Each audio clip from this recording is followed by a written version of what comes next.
አሰላሙ አሌይኩም ወረህመቱላሂ ወበረካቱሁ። ውድና የተከበራችሁ ቤተሰቦቻችን እንዴት ናችሁ? እንደምን ሰነበታችሁ? እንደምን ከረማችሁ? ከኔ ጋር ሁሉ ሰላም ነው አልሐምዱሊላህ። ሰሞኑን ቪዲዮ ለቅቄ አላቅም እና እንዴት ናችሁ? ረመዳን እንዴት ይዟችኋል?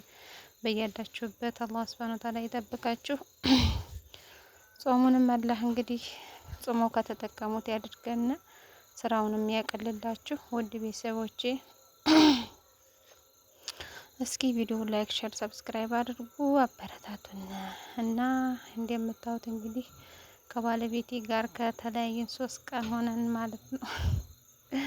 በረመዳኑ ቀን ማለት ነው እና የሚውለው የሚያድረውም ጭምር ባሉት እና ይሄን መስኖ እየተከለ ውሃውን ለማጠጣት መጀመሪያ እንትን ለማለት ብዙ ቀን ነው የፈጀበት እና በጣም አድካሚ ነበረ። ብቻ አልሐምዱሊላህ በመጨረሻ ጨርሶ ከቤት ገባ ማለት ነው። አልሐምዱሊላህ እና እንደምታዩት ሀገራችን በመስኖ ይሄ በርበሬ እየተከለ ነው። ጤፍም ዘርቷን በቀሎ ነው ከታች ያለው ማለት ነው እና ሀገራችን ያው ከበርበሬ ከበቀሎ ውጭ መቼም ሌላ ነገር ማምረት አትችልም ማለት ነው። ወይም ደግሞ አዋቂ የላትም ማለት ነው። እኔ በተለያዩ ሀገራቶች በጣም እቀናለሁ ማለት በእርግጥ ሀገራችንም ከተለያዩ ሀገሮች የምታንስ አልነበረችም። ሀገራችን አፈሯ ወርቅ ነው። የሰጠችውን የሰጧትን ትቀበላለች። ነገር ግን በቂ ዘር ወይም ደግሞ በቂ እንትን የላትም ብዬ ነው የማስበው፣ ወይም ሰው የላትም ነው የምለው። ያው በእኛ ሀገር አብዛኛውን ጊዜ ጤፍ፣ ማሽላ፣ በርበሬ ወይም ጥራጥሬ ከዚህ ውጭ የለም ማለት ነው እና የተለያዩ ዘሮች ቢኖሩና እንደዚህ በመስኖ እንደምታዩት እንግዲህ ለጤፍ ለበርበሬ ነው ይሄ ሁሉ ልፋት ማለት ነው እና ለተለያዩ ነገሮች ቢኖር የተለያዩ ዘሮች ቢኖሩ ደስ ይላል ማለት ነው። ምክንያቱም የተለያዩ ሀገራቶችን ወይ ደግሞ ስታዩ የተለያዩ አትክልት ኑሯቸው በቃ ቅጠላ ቅጠል ኑሯቸው ስታዩ ወይኔ እኔ እዛ ባቆየሁ ወይ ደግሞ እዚህ በኖረ ብለን የምንመኘው ነገር ነው እና በተለይ በገጠራማ አካባቢ ከዚህ ከተለመደው ዘር ውጭ ሌላ ነገር የለም ቢስፋፋ ብዬ አስባለሁኝ። በነገራችን ላይ ከዚህ ቀደም ስንመጣ የኺያርና ዘር የኺያር ፍሬና የተለያዩ ፍሬዎችን ይዘንልሽ እንመጣለን ያላችሁ ልጆች ነበራችሁ እና ከቻላችሁ ይዛችሁልኝ ነው እየጠበቅኳችሁ ነው ማለት ነው። እኔ እንዲኖረኝ የምፈልገው የተለያዩ ቅጠላ ቅጠሎች ለምሳሌ በውጭ ሀገር የምናያቸው ወይ የምናገኛቸው እነሱን ቢኖሩ ባይነኝ። ምክንያቱም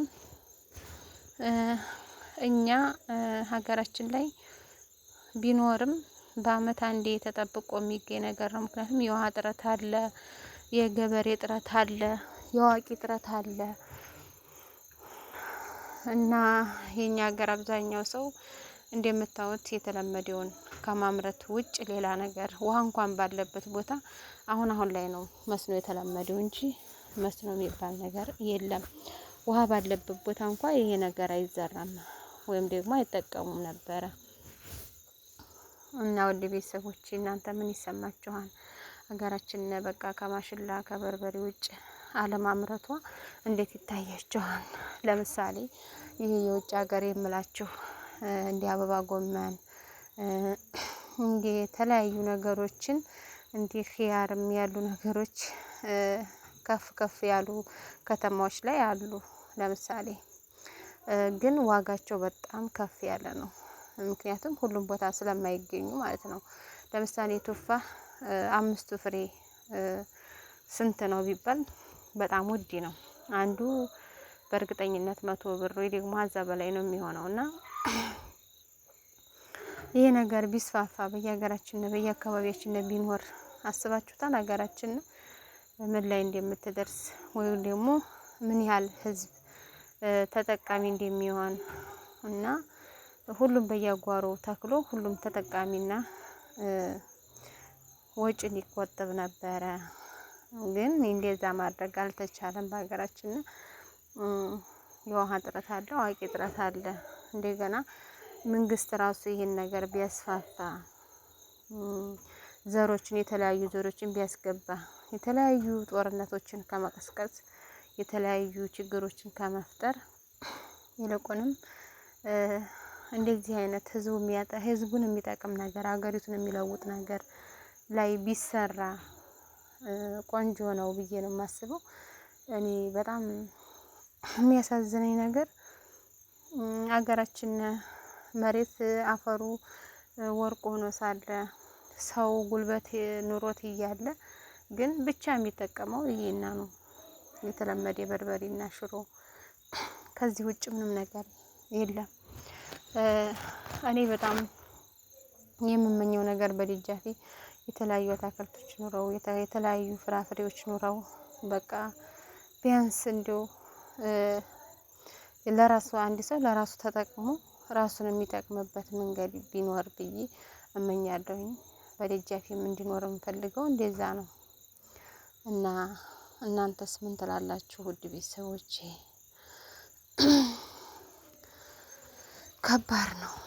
እኔ በጣም እየከበደኝ ያለው ነገር ነው። ያው ግን አልሐምዱሊላህ ያው ከዚህ የባሰም ነገር ስላለ አልሐምዱሊላህ።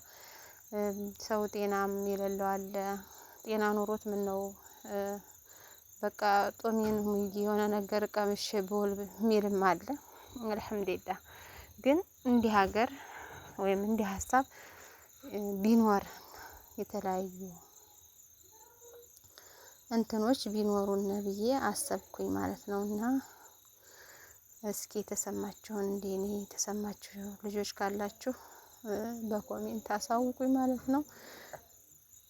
እና አሁን ይሄንን ውሃ የሚያጠጣው ለጤፍና ለበቀሉ ለበርበሬ ነው። በርበሬ በጣም ሰፋ አድርጎ ነው የዘራው። እንግዲህ እንደምታዩት ሀገራችን በብዛት በጣም በየጊዜው ዋጋው ከፍ እያለ እንደ ዘይት በየጊዜው ዋጋው የሚጨምረው በርበሬ ነው። የበርበሬ ችግር ስላለ እሱን ለመቅረፍ እንግዲህ እንደምታዩት 3-4 ቀን በላይ ቤት አልዋለም ነበር። በረመዳኑ አዳሩንም ውሎውንም እዛው ነበር የሚውለው እና አልሐምዱሊላህ አሁን ጨርሶ ገብቷል ወደ ቤት ማለት ነው። እንግዲህ ሲበቅልና በርበሬው ሲለምድ ደግሞ ያለውን ነገር አሳያችኋለሁ ማለት ነው። እናንተ ላይክ፣ ሼር፣ ሰብስክራይብ እያደረጋችሁ አበረታቱኝ።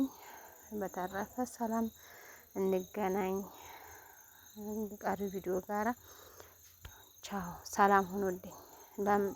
አማርርሽ እንዲያትሉኝ ማማረር አይደለም። የተለያየ ነገሮች ቢኖሩና እኔ አሁን በቲክቶክ ስገባ ብዙ ነገሮችን ሳይ በጣም ነው የምጎመኘው። በጣም ፍላጎቴ በቃ ምን ልበላችሁ እዛ በነበርኩኝ ነው የምለው።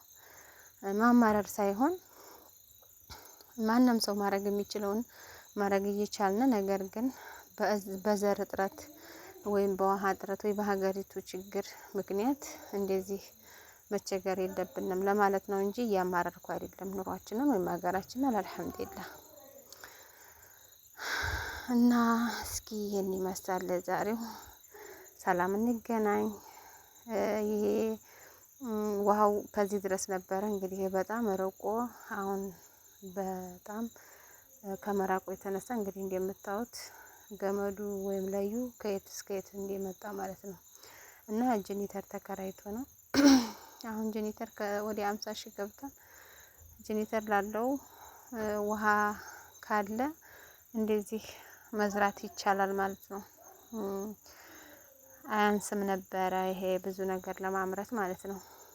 ነገር ግን እንደምታዩት መቼም የሀገራችንን ችግር ታውቁታላችሁ። አላህ ሱብሓነሁ ወተዓላ ሰላም ያደርግልን፣ ከበርበሬ ከሽሮ ያውጣን፣ የተሻለ ኑሮ ላይ የምንደርስበት ያደርገን ነው የምለው።